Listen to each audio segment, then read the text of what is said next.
Welcome back, and good evening. Let's get started now.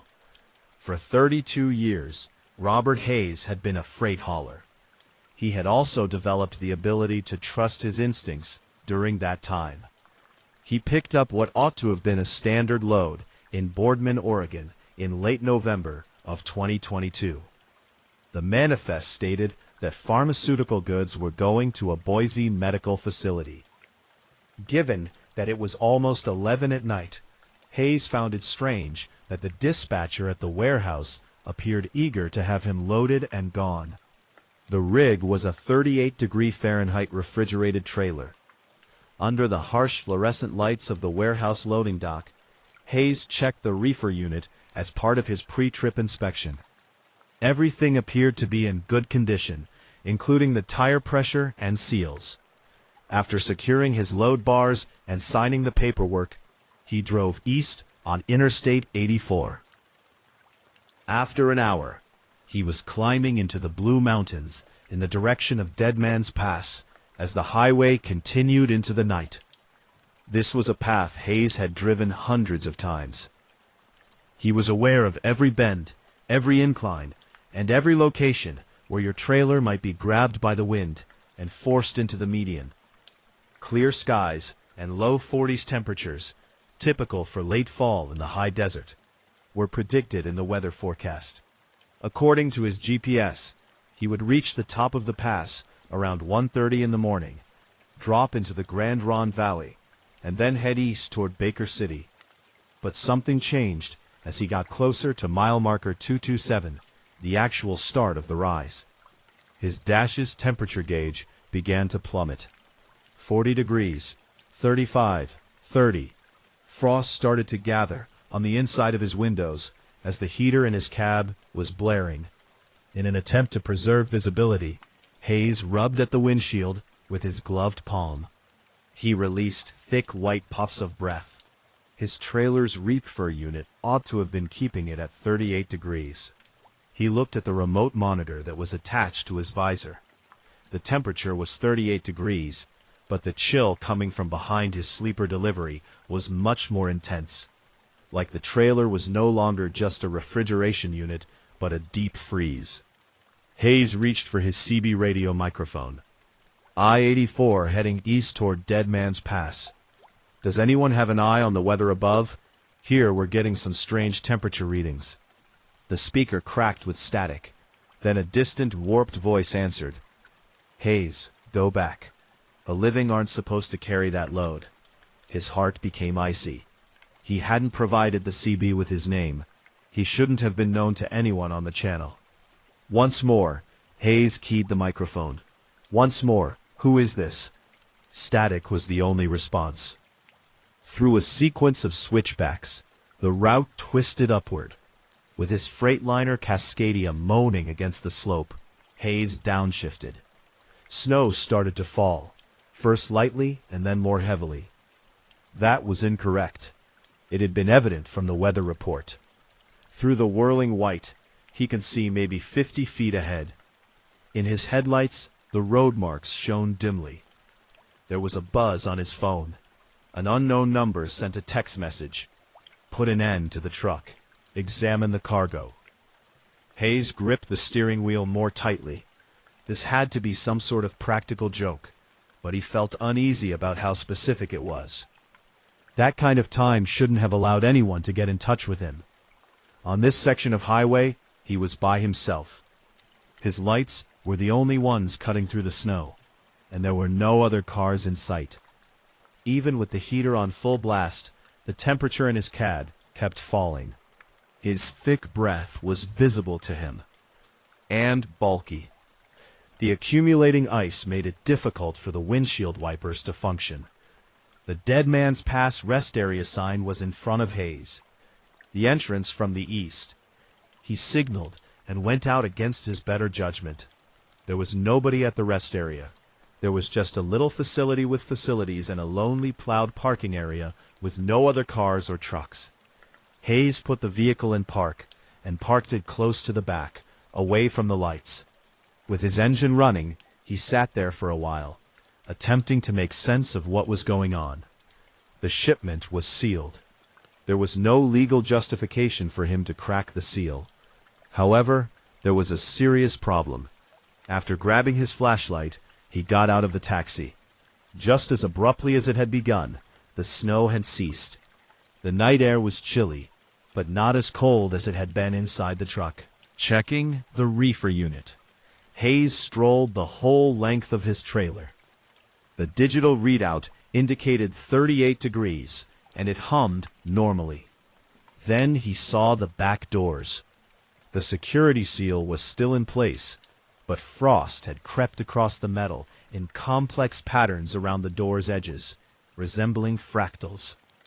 Hayes extended his hand and touched the surface of the trailer.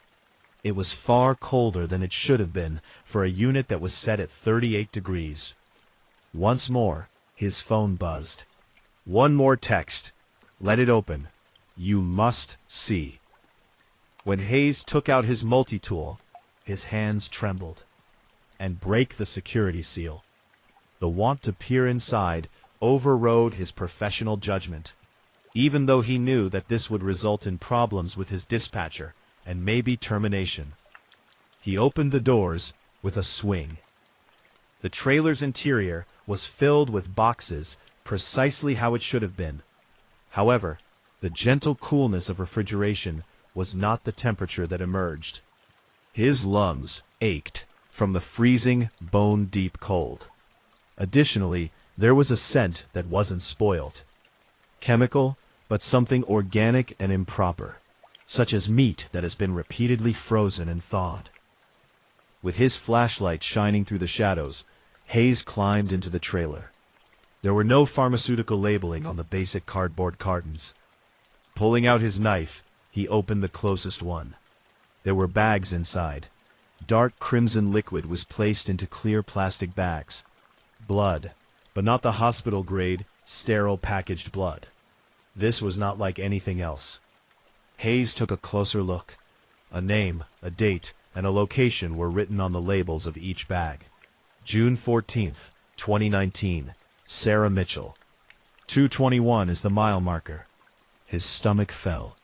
He had heard of Sarah Mitchell, a college girl who had disappeared 3 years prior on this section of road. There was no sign of her when her car was discovered abandoned close to Cabbage Hill, the door open and the engine running. The case was no longer active. Another box was torn open by Hayes. More names, more bags.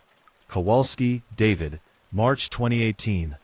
November 2020, Linda Prescott. Every case of a missing person from the Blue Mountains to the I-84 corridor. Every unsolved disappearance. It rang on his phone. This time, it was a phone call rather than a text. The number is unknown. Hayes's hands shook as he responded.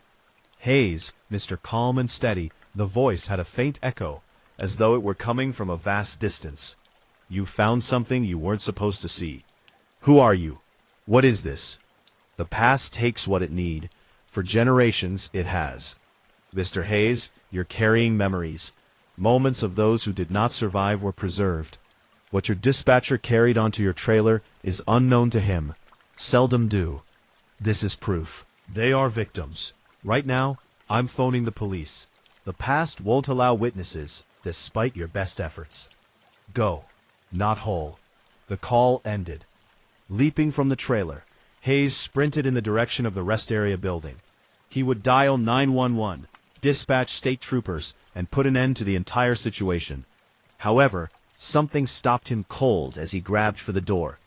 The structure was secured, not merely closed, sealed, but for the night. The windows were covered with plywood. A sign on the door said, "Permanently closed, 1987. That was impossible. Hayes had only driven this road 3 weeks prior, when he had seen this rest facility in operation, using the restroom and purchasing coffee from the vending machines. He turned to face his truck, which was parked in the lot, with lights on. He pulled out his phone, but there was no signal, and the screen flickered, displaying the time as 1:47 a.m. The parking lot itself appeared strange, with aged and broken asphalt, weeds growing through the seams, no new paint on the lines, and no contemporary lighting. The date was November 15th, 1987, but Hayes's breath came in ragged gasps as he ran back to his truck. He had to get out of here, get back on the highway, and put some distance between himself and whatever was going on. He climbed into the cab, put the transmission in gear, and accelerated out of the rest area and back onto the eastbound lanes. The highway looked different now. The road surface was older, the paint had faded, and there were no LED signs or contemporary markers. Just a dark ribbon of asphalt climbing through the mountains. Hayes pushed the accelerator, his speedometer rising above 70 despite the grade. The truck groaned and shuddered. His CB radio crackled to life. Voices, dozens of them, overlapping and urgent. Turn back. You can't leave. The pass now owns you. Come with us, Hayes. The voices grew louder, a cacophony of angry warnings and desperate pleas. Hayes tore the CB unit from its mount and threw it into the passenger footwell. The voices persisted, now seeming to come from the trailer itself, muffled but insistent, and he could hear them calling his name through the sleeper berth wall. He could see lights ahead through the darkness, another truck traveling west in the opposite lane. As Hayes passed the location where the truck had been, he saw something in his mirror that made his blood freeze. The truck had simply vanished, dissolving into the darkness, as if it had never existed at all. The summit of Dead Man's Pass appeared ahead, marked by a weather station and a sign indicating the elevation at 3,622. The truck flashed back, then was gone, disappearing around a curve. The voices from the trailer had stopped, but the cold was still permeating every surface. As Hayes descended, the world gradually shifted back. The highway started to look modern again. His phone's date corrected itself to November 2022. The CB radio, though still disconnected, stopped its phantom transmissions. By the time Hayes arrived at Meacham, everything seemed normal. The timestamp on his GPS indicated that he had somehow lost only 10 minutes, even though the experience had felt like hours. He pulled into the first truck stop he could find in Laird, parking under bright lights with other trucks surrounding him, and sat in his cab until dawn, refusing to sleep or check the trailer again. When morning arrived, he called his dispatcher and informed him that he was refusing the load because there was a problem, and that it needed to be inspected right away. The dispatcher became enraged and threatened. 2 weeks later, Hayes received a letter at home with no return address that contained a single yellowed and brittle newspaper clipping from 1987. The letter demanded explanations, but Hayes offered none, simply stating that he was dropping the trailer at the Laird terminal and deadheading back to Portland. His career might be over, but that was preferable to hauling whatever was in that trailer 1 mile further. Stated, a freight truck driver was discovered dead at the Dead Man's Pass rest area. The cause is unknown. The driver's name was Robert Hayes. There was a single statement, scribbled in exact handwriting beneath the clipping. The pass takes what it needs. You were forewarned. Hayes sold his truck, retired early, and relocated to the coast. He never drove through Dead Man's Pass again. But he can still hear those voices calling his name from somewhere far away, resonating across the dark. For 18 years, Patricia Sullivan had worked as a long-haul truck driver, specializing in overnight runs when the roads were deserted and the world seemed to belong to a small group of people who lived in the dark hours between midnight and dawn. She liked it that way. No traffic, no hassles, just the endless white lines. Sullivan left the Portland terminal at 11 p.m. with her truck loaded and balanced, her logbook current, and her fuel tanks full. In early March 2023, she received a call for a specialized load, electronics components, from Portland to Boise. High-value cargo that required careful handling and precise delivery timing. The route would take her eastbound on I-84 through the Columbia River Gorge, up through the Blue Mountains, and across Dead Man's Pass in the dead of night. The first 100 miles went smoothly, the highway cutting through the darkness alongside the Columbia River. By 1 a.m., she was past Pendleton and starting the long climb toward the pass. The weather was clear, stars visible in the vast desert sky. The temperature was in the low 30s. No precipitation was predicted. Sullivan sipped coffee from her thermos. She had driven this route countless times, so she knew every truck stop, every steep grade, and every location where the wind could catch her trailer. Sullivan frowned and adjusted the squelch, attempting to filter out the interference. But as she got closer to mile marker 227, where the grades steepened significantly, her CB radio picked up a strange signal. Not voice traffic, but a high-pitched tone, almost musical, oscillating between frequencies. The tone persisted, growing louder as she climbed higher into the mountains, until it stopped. Dead silence. "I'm receiving some strange interference on the radio up here near Dead Man's Pass." A man's voice answered right away, clear and loud. "Eastbound." "I copy you." "Yeah, I'm getting it too. Frequencies are all over the place tonight." "Where are you?" Sullivan keyed her mic westbound I-84. "Anybody copy?" Sullivan asked. "Just crested the summit heading down toward Lorand. Might be something with the weather station up top messing with the signal." "Could be. Stay safe out there." "You too, driver." As Sullivan continued to climb, the tone returned, accompanied by what sounded like fragments of conversation, voices cutting in and out too quickly to understand. "Patricia Sullivan, stop at the summit. You're needed." Sullivan's hand froze on the steering wheel, her full name over an open CB channel. Her heart rate quickened as she keyed the microphone. "Who is this? Identify yourself." No answer, just the silence. Sullivan checked her mirrors and saw that there were no cars behind her. The highway ahead was deserted, except for the twin beams of her headlights cutting through the darkness. The road curved through a series of steep switchbacks, and she downshifted, concentrating on the driving. The tone changed pitch, becoming almost painful. Sullivan reached for the CB power switch and turned it off. The cab fell silent for a few seconds, but then she heard it again. The same tone coming from. Sullivan grabbed her phone and turned it off, but the sound didn't come from the speaker. Instead, it seemed to come from the device itself, from inside its circuitry. The tone stopped, and Sullivan slowly exhaled, trying to slow her heartbeat.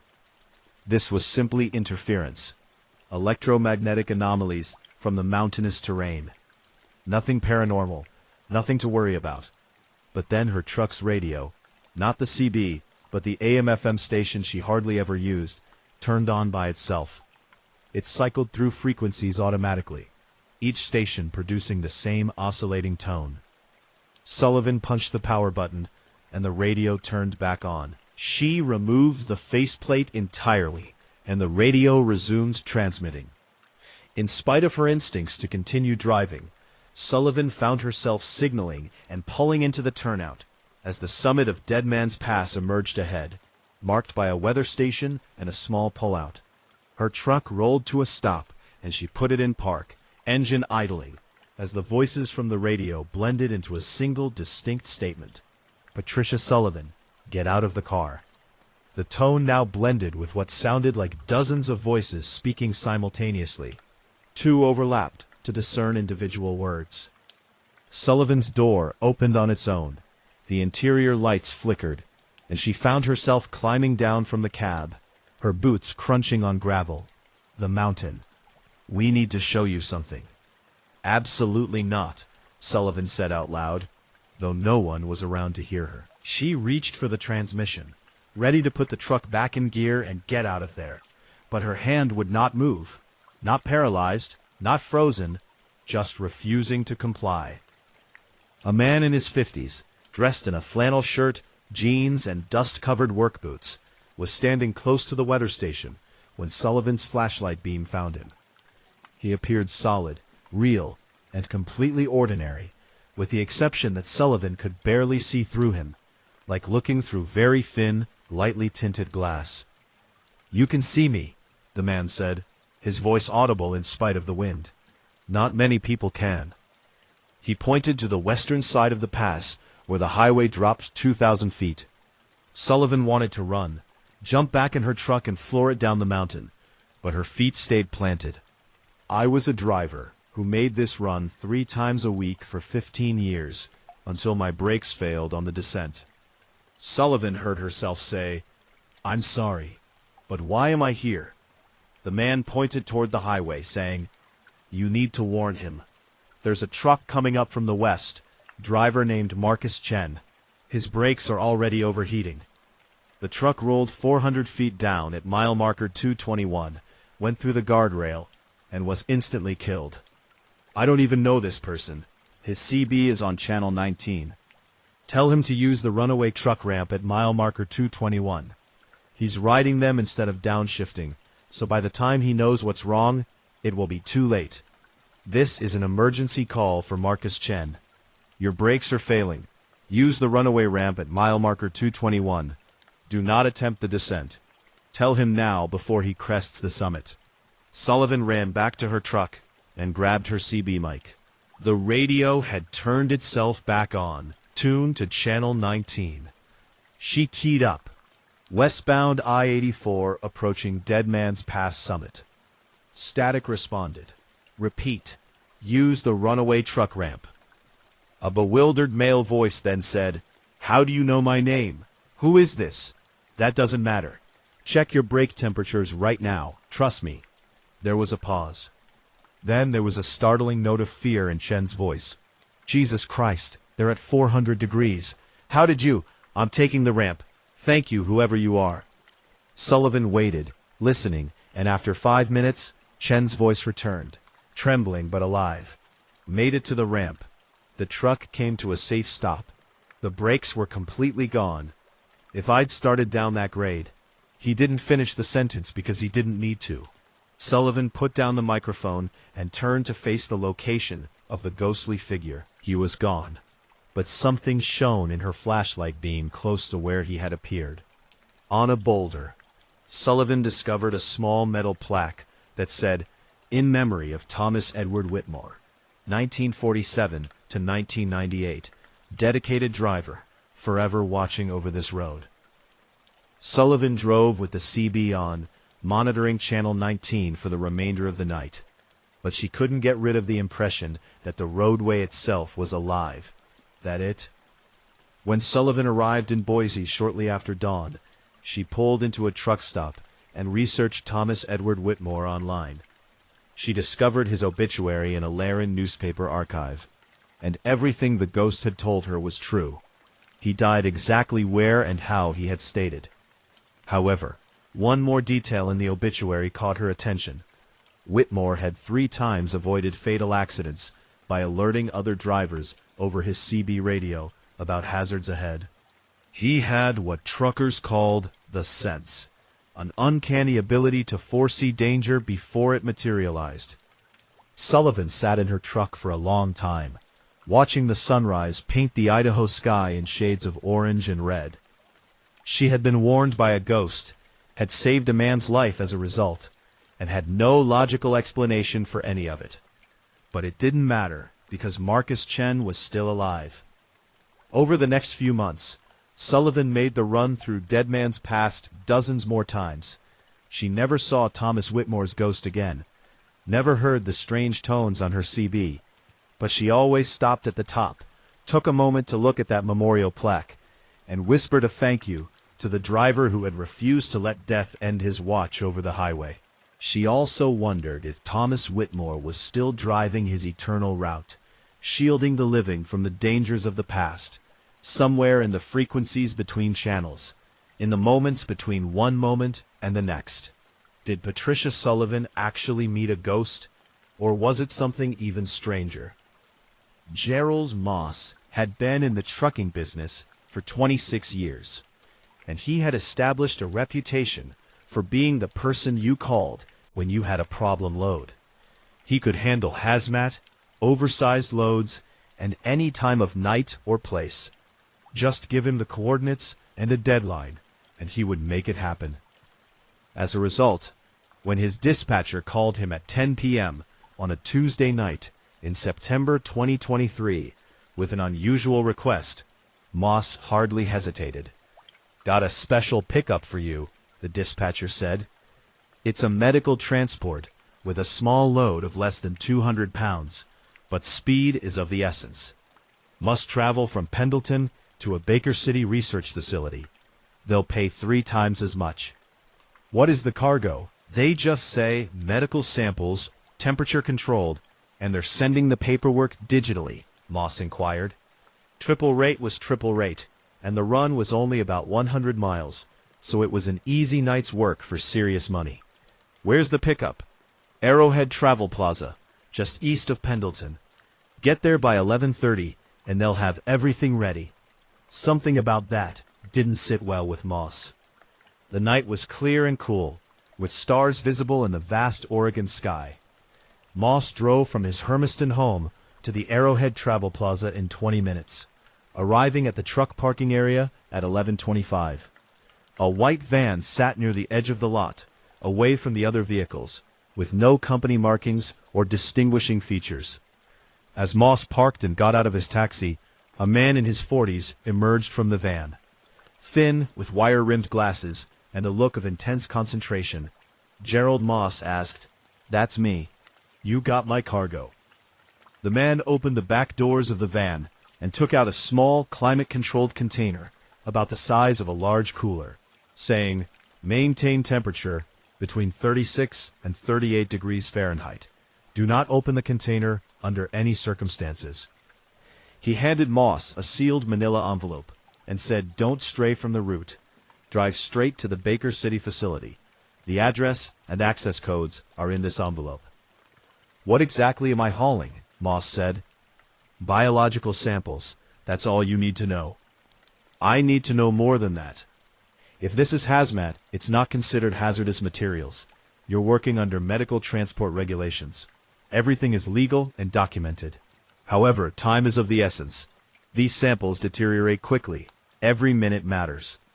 Moss was persuaded not to press further by something in the man's eyes, a sort of desperate urgency. He took the container, which was surprisingly light, and put it in his cab's sleeper berth.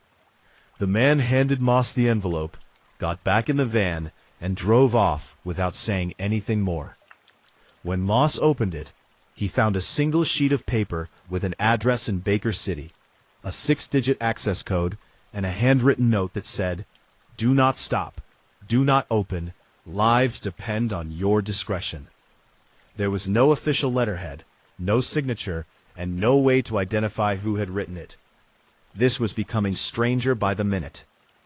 However, Moss had committed to the job, so he got into his cab, entered the Baker City address into his GPS, and drove back onto I-84 eastbound. The highway was almost deserted, with only a few cars passing in the westbound lanes. Moss settled into his seat, adjusted his mirrors, and started driving toward the Blue Mountains. By midnight, he was getting close to Dead Man's Pass, the highway climbing through a series of curves as it gained elevation, and the temperature gauge in his cab indicated 42 degrees outside, normal for late September at this altitude. Then Moss noticed something strange. The container in his sleeper berth was glowing, not brightly, just a faint blue-green phosphorescence that could be seen in the cab's darkness. He reached back and touched it, and the surface was extremely cold, much colder than the surrounding air. "What the hell?" Moss mumbled, picked up his phone, and dialed his dispatcher. The glow from the container grew brighter, now bright enough to cast shadows, and Moss pulled over at the Dead Man's Pass rest area, the same eastbound spot where Robert Hayes had stopped months earlier. He tried again, but it went straight to voicemail. He checked the signal, full bars, but for some reason the call wouldn't connect. Running, he looked at the container. The note had instructed him not to open it, but if it contained radioactive material or some other hazardous material that had not been properly declared, Moss might be held accountable. He might be carrying something that could endanger others. Professional responsibility and clear instructions clashed in his mind. He opened the sleeper curtain and pulled the container forward, which had a straightforward latch mechanism that was sealed rather than locked. Moss's hand hovered over the latch as the glow began to pulse, almost rhythmically, like a heartbeat. A voice spoke from right behind him, inside the cab. But he was by himself. "I wouldn't do that if I were you," Moss said, his heart pounding. The cab was empty, with no one in the passenger seat or the sleeper berth. He was in the glowing container. "Who's there?" Moss demanded. "Someone who made the same mistake you're about to make. Open that container, and you'll understand why some knowledge is better left undiscovered." The voice was calm, male, and almost dejected. It seemed to come from everywhere and nowhere at the same time. Moss picked up his flashlight and swept. Moss replied, "I can't, not anymore. The only thing left of me is this voice, this warning. I was a driver like you. I got hired for a special run medical transport just like they told you. Nothing. Absolutely nothing. Show yourself." 8 years ago, I opened the container to see what was within.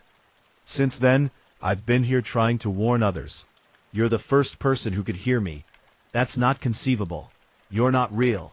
This is stress, carbon monoxide, or something else. Believe what you want, but don't open that container. Deliver it precisely as directed, then leave without asking any questions. The glow from the container started to fade, returning to a faint shimmer. Moss sat in his driver's seat, breathing heavily, trying to process what had happened. It had to be a hallucination, but everything felt so real. The voice, the cold from the container, the overwhelming sense of wrongness. So he put the truck in gear and drove back onto the highway, leaving the container sealed so whatever was inside could remain a mystery. The drive to Baker City took an additional hour, and he would deliver it, get paid, and forget that this night ever happened. The facility address took him to an unmarked building in an industrial area on the outskirts of town, with no lights other than security floods. Moss pulled up to a gate, entered the access code from his paperwork, and the gate opened automatically, revealing a well-lit interior. 2 individuals in full hazmat suits approached his truck, took the container without saying anything, and vanished back into the building. The dock door closed, and the entire transaction was finished in 90 seconds. Moss was waiting for paperwork, confirmation, or something else when his phone buzzed, and he received a text message from an unknown number saying, "Payment transferred. Thank you for your discretion. Please do not discuss this delivery with anyone." He then checked his banking app. Moss drove away from the facility, through Baker City, and back onto I-84 westbound. The triple rate payment was there, posted to his account. There was no company name, just a transfer code. Just before dawn, he crested Dead Man's Pass on the way back, stopping at the same rest area where he had heard the voice. He got out and looked around, searching for any sign of another presence. On the concrete wall near the restroom, someone had scrawled a message that was old and weathered, but still readable. David Kowalski, May 2015. Gerald Moss stood there in the pre-dawn darkness and made a decision. If you can read this, I tried to warn you. Trust the mystery. Don't seek answers. Moss recalled that name from news reports years ago. A truck driver had disappeared somewhere along this route. His truck had been found abandoned, engine running, cargo missing, no explanation. The case had gone cold. He never took another special contract after that night. He never answered calls from unidentified dispatchers offering unusual rates. He stuck to routine hauls, documented cargo, daylight runs, and every time he drove past Dead Man's Pass, he kept his CB off, his eyes forward, and his curiosity firmly in check. Whatever he transported, whatever had glowed in his sleeper berth, whatever voice had spoken to him from nowhere, would remain unexplained. Some loads weren't meant to be understood. Please share your opinions in the comments section. What was in Gerald Moss's container? Who actually hired him? For 9 years, Marcus Chen drove trucks as an independent owner-operator, transporting general freight throughout the western states. He had established a strong reputation for dependability and professionalism, which kept his load board full and his bank account sound. On a chilly February night in 2024, Chen took on what appeared to be a simple task: transporting building supplies from Pasco, Washington to Twin Falls, Idaho. Chen had driven this route maybe a dozen times before, always during the day, but starting at night would get him to Twin Falls by mid-morning. He left Pasco at 10 p.m. with his Kenworth W900 loaded with steel beams and concrete forms. By midnight, Chen was east of Pendleton, approaching the Blue Mountains, and the highway was almost empty, with only the occasional westbound vehicle passing in the opposite lanes. As Chen started to climb toward Dead Man's Pass, he noticed headlights in his mirrors. Another truck several hundred yards behind him matched his speed. Chen keyed his CB radio, more out of habit than necessity. The weather was clear but extremely cold, with a temperature hovering around 20 degrees. The highway curved upward through switchbacks. Chen downshifted, and the truck behind him did the same, maintaining the exact same distance. Not closing, not falling back, just staying there like a shadow. Chen tried to get a better look at the trailing truck by adjusting his mirror. The headlights appeared strangely configured, lower and wider apart than modern trucks. Perhaps an older model that ran vintage equipment on a route this demanding was beyond him. Chen cycled through CB channels in an attempt to get a response. Nothing at first, but then Chen noticed something odd. Behind the second truck, a third set of headlights appeared, with the same configuration and odd spacing. As he watched, a fourth set appeared, followed by a fifth, and within minutes, a convoy of trucks stretched out behind him, all moving in perfect unison and maintaining the same spacing. This was coordinated, almost military in its precision. But why? Grabbing his phone, he dialed 911, thinking that perhaps these were hijackers, some sort of organized theft operation, but the call would not connect. He checked the signal, full bars, but the call failed every time. The lead truck behind him started to get closer, so Chen accelerated a little in an attempt to keep his distance, and the convoy instantly matched his speed increase. He tried the CB once again, saying, "If you're hearing me back there, you're following too close. Back off." A thin, distorted voice crackled through the speaker, saying, "Chen, Marcus Chen, you need to pull over." They knew his name, and Chen's blood ran cold. "Identify yourself. Who are you?" "We're the ones who didn't make it. You won't join us if you pull over." "That doesn't make sense. Either back off or I'll contact the cops. They can't help you. Not here, not at this hour." As he pulled over, the convoy behind him started flashing their headlights simultaneously, creating a strobing effect that made it difficult to concentrate on the road ahead. Chen gripped the steering wheel and forced himself to remain calm. He was getting close to mile marker 227, the top of Dead Man's Pass. Just beyond that, the highway started its steep descent, the perilous 6-mile grade with hairpin turns and runaway ramps. Chen made a decision. The convoy matched his speed, still there, still flashing, still maintaining that eerie perfect spacing. Chen's engine temperature started to rise, the gauge climbing into the yellow zone. He was pushing too hard, straining the engine. Despite the steep grade, his engine roared in protest, but the speedometer climbed. He had to get away from whatever was behind him. He had to break line of sight and find help. Equipment, but fear overcame mechanical sympathy. As he reached the top, Chen noticed something that caused him to slam on his brakes. The highway ahead was gone, not blocked, not damaged, but just absent. Where the road should have continued down the western slope, there was only darkness, a void that the headlights could not penetrate. Chen's truck shuddered to a stop just before the edge of the nothingness. Behind him, the convoy had also stopped, forming a semicircle around his truck. Chen could now clearly see the trucks in the glare of all those headlights.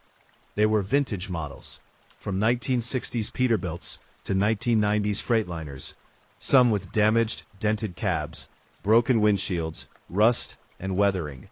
Ghost trucks. With trembling hands, Chen grabbed his phone and began filming the convoy, which stood still until drivers started getting off the cabs one by one. Chen used his phone camera to zoom in on the figures, which were translucent and flickering like old film footage. Men and women in a variety of trucking outfits from decades past were all staring at Chen's truck. One figure, Thomas Edward Whitmore, the driver who died in 1998, approached Chen's driver's side door. Chen recognized him from the research he'd done after Patricia Sullivan had saved his life months earlier. "Roll down your window," Whitmore said, his voice despite the glass and metal between them. Whitmore said, "You're Marcus Chen. You were warned about your brakes months ago. You made it safely down because someone helped you. Now you need to help us." "Help you? How?" You're dead." Chen rolled down the window, driven by pure adrenaline and curiosity that overcame his fear. Cold air rushed in, far colder than the ambient temperature. "We're memories, echoes, and your ghosts. The highway keeps us here because we all died in the same way. Brake failure, losing control through the guardrail. We're stuck in this instant, the moment before the descent, reliving it every night. What do you want from me? Tell our story. Tell people what happened. We're stuck here, but others don't have to die the same way. Make sure the runaway ramps are maintained. Make sure drivers know to check their brakes before the descent." Chen looked at the dozens of ghostly drivers standing in the chilly mountain darkness. Each one had been a real person with families, friends, and lives that ended violently on this stretch of highway. "I'll tell your story, I swear. After that you can depart, turn around, and head back the way you came. The highway will be waiting for you. What about my delivery? Trust me, time works differently here." After putting his truck in reverse and carefully backing away from the area where the highway should have been, Chen made a multi-point turn in the narrow space, maneuvering his long truck and trailer until he was facing east, back toward the summit. The convoy of ghost trucks parted, forming a path, and as Chen drove past them, each driver saluted, a final show of respect and solidarity. Chen returned the salute, tears streaming down his face for reasons he couldn't fully explain. By the time he reached the summit and started the descent on the eastern side, the ghost convoy had disappeared, and his mirrors showed nothing but empty highway. As promised, Chen told the story, posting his video footage online, writing articles for trucking safety publications, and contacting Oregon DOT about the state of the runaway ramps. His GPS had reset, showing him on the correct route toward Baker City, and his clock had somehow jumped forward 3 hours, even though he had only been at the summit for maybe 15 minutes. He made his delivery to Twin Falls on time. Marcus Chen continued driving, but he never forgot that February night. Every time he ran Dead Man's Pass, he checked his brakes twice, slowed down before the descent, and whispered thanks. Most people dismissed it as fiction or clever special effects, but truckers knew. The story spread throughout the community, a modern legend supported by video evidence. Some drivers reported seeing the convoy late at night when climbing through Dead Man's Pass, and some of them said it was just there, a reminder, a warning, the highway's way of keeping its lost children alive. If you liked these stories from Dead Man's Pass, please like the video, subscribe, and stay tuned for more terrifying tales coming soon. The highways hold more secrets than we will ever know, and we're just getting started. To Thomas Edward Whitmore and all the others who had given their lives to the mountain, who had stayed behind to protect those who came after. For 14 years, Denise Hammond drove trucks for a Portland-based mid-sized freight company, specializing in food distribution runs, refrigerated trailers, and transporting produce and dairy products to grocery distribution centers throughout the Pacific Northwest. The job was steady, predictable, and unglamorous, but it paid well. In late October of 2000, she picked up a load of frozen vegetables in Hermiston, Oregon, that were going to a warehouse in Boise. It was a standard run, one she had made dozens of times before, and she left Hermiston at 11 p.m. with the intention of arriving in Boise by 6 a.m., giving her plenty of time to make her delivery window. The night was clear and cold, with temperatures in the mid-30s. Hammond's 2021 Volvo VNL hummed smoothly along I-84 eastbound, the reefer unit on her trailer maintaining 0 degrees Fahrenheit. She listened to a true crime podcast and sipped coffee from her thermos, one of her favorite ways to pass the long, dark hours. By 12:30 a.m., she was getting close to Dead Man's Pass, starting the long climb through the Blue Mountains. The highway curved upward through a series of switchbacks, and Hammond downshifted appropriately, her engine growling against the grade. There was no traffic at this hour, just her and the deserted road. As she passed mile marker 221, which was the location of one of the emergency runaway truck ramps, Hammond noticed that her GPS was acting strangely. The mile marker display reset, jumping backward from 221 to 220. She scowled. GPS glitches were common in mountainous terrain, but they usually froze or lost signal entirely, not jumping backward. She kept driving, and a minute later, she passed mile marker 221 once more. The GPS reset again, displaying mile marker 220. "All right, that's strange," Hammond mumbled, tapping the GPS screen. The same runaway ramp, the same highway curve, the same features. The mile marker reading kept resetting, even though the gadget seemed to be operating perfectly, displaying a strong satellite connection, precise time, and the right route. Instead, she chose to disregard it and use visual markers to guide her. However, a feeling of familiarity started to seep over her as she drove. That particular asphalt patch, that precise guardrail arrangement, the curvature angle of the road, she had already witnessed it several times lately. Hammond looked at her mileage. It indicated that she had gone 8 miles from Pendleton. She undoubtedly traveled farther than that. She looked at her dash clock. The time was 12:47 a.m. The M.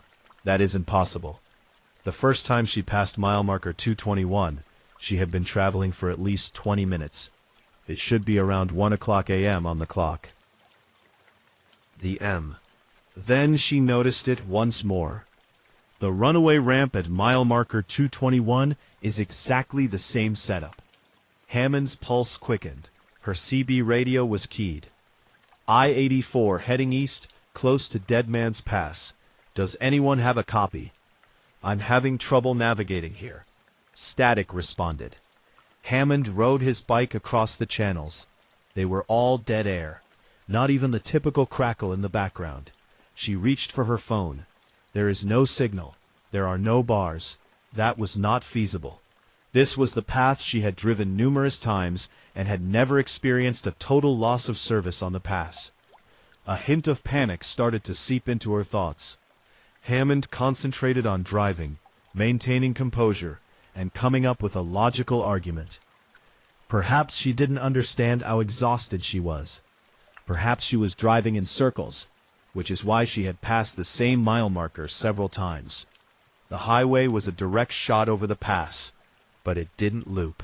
She repeatedly passed mile marker 221. Hammond gave up attempting to explain it after the 10th repeat. There was an impossibility going on. She couldn't move forward or go back, so she was stuck driving the same mile of highway again and over. The GPS continued to reset. The time kept going back to 12:47 a.m. The M. Everything was exactly the same. Hammond saw something different on the 15th pass. A dark blue Freightliner truck was parked on the shoulder next to the escape ramp. It flashed its warning lights. She saw the driver standing outside, anxiously waving as Hammond went by. She considered stopping, but ultimately decided against it. Picking up strangers in the middle of a paranormal cycle seemed like an incredibly stupid idea, and something about the entire event felt off. She continued to drive. 12:47 a.m., mile marker 221, the M. The GPS was reset. The driver of the blue Freightliner waved as it reappeared. Hammond took a closer look this time. The driver, a woman of about her age, had on a high-visibility vest. She appeared desperate. Hammond decided what to do. With her spotlight ready and her guard up, she stopped behind the blue Freightliner on the next loop and got out of her cab. The other motorist sprinted in her direction.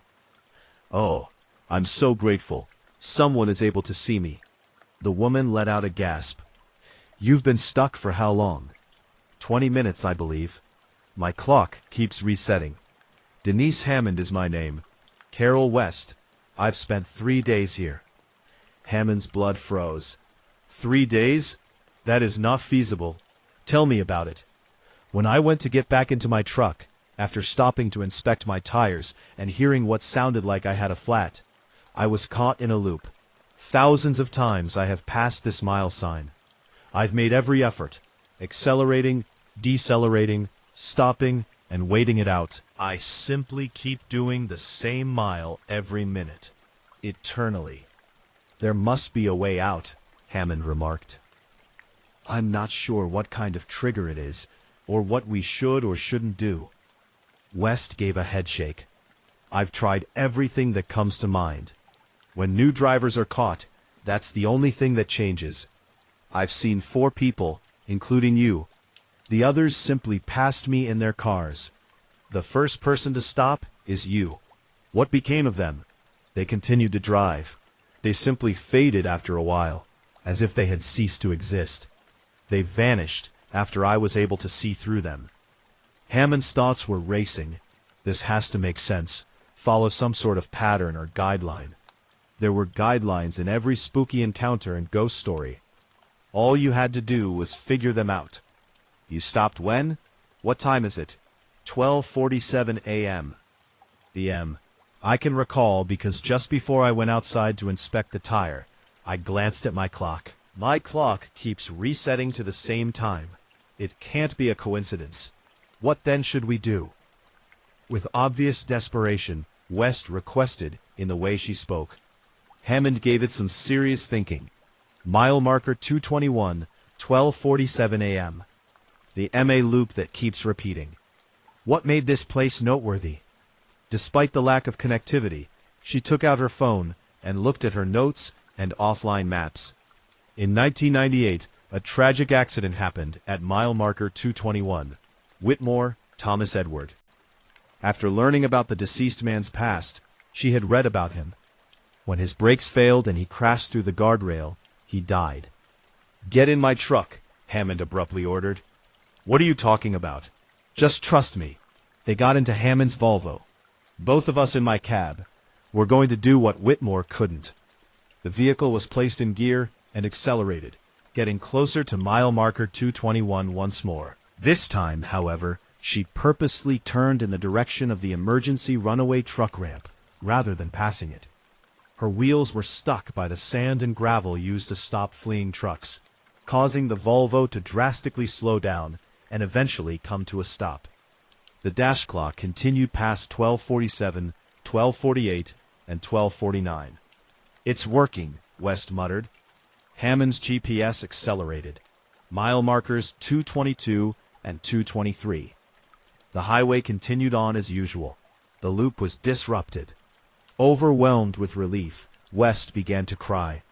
How did you find out? The ramp.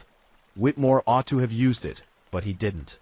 The freeway, in my opinion, was illustrating what had to be done, allowing us to relive the moment when he made the incorrect decision, so we can make the correct one. They sat there for a few minutes, both trembling with relief and adrenaline. At last, Hammond retreated from the escape ramp and headed east. West's Freightliner trailed behind, until they arrived at Lurand in the comfort of a well-lit truck stop. They drove together over the crest and down into the Grand Valley, never letting go of one another. They compared notes over coffee. West was listed as missing. She had been sought after by search and rescue. However, despite this, her truck had never been located. Being stopped on a main thoroughfare, 3 days in the loop had also been 3 days in the actual world. Her company and family were searching desperately. Only 20 minutes of subjective time had Hammond been in the loop. But in actuality, an hour had gone by when she looked at her phone. They told the Oregon State Police about their encounter, but it was obvious that the officer who took their statements didn't believe them. You can't blame him. It sounded crazy. However, dash cam footage from both trucks showed the temporal anomaly, the mile marker repeating and the GPS resetting. Evidence that defied explanation. Although the story made local news, more traditional reporting soon overshadowed it. But the transportation industry noticed. CB radio conversations and online forums. Similar tales from Dead Man's Pass started to be shared by drivers. Time slips, repeating miles, loops, and constantly, from midnight until 1 in the morning. The M always close to mile marker 221. She never ran across Dead Man's Pass at night again, but Hammond kept driving trucks. When it was feasible, she routed throughout the Blue Mountains and asked for schedule modifications. She came to the conclusion that some riddles were designed to be survived rather than explained, and that certain roads required more than just expertise and care. Respect for the lives lost was demanded. Recognition of the disasters that had plagued them.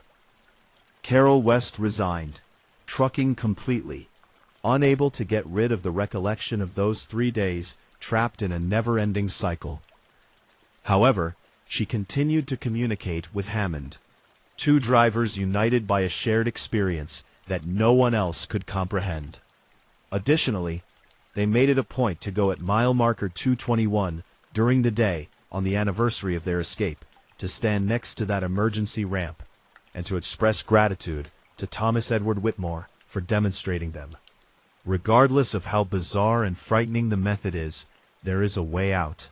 Why do drivers get caught at mile marker 221? And are there any more trapped there tonight?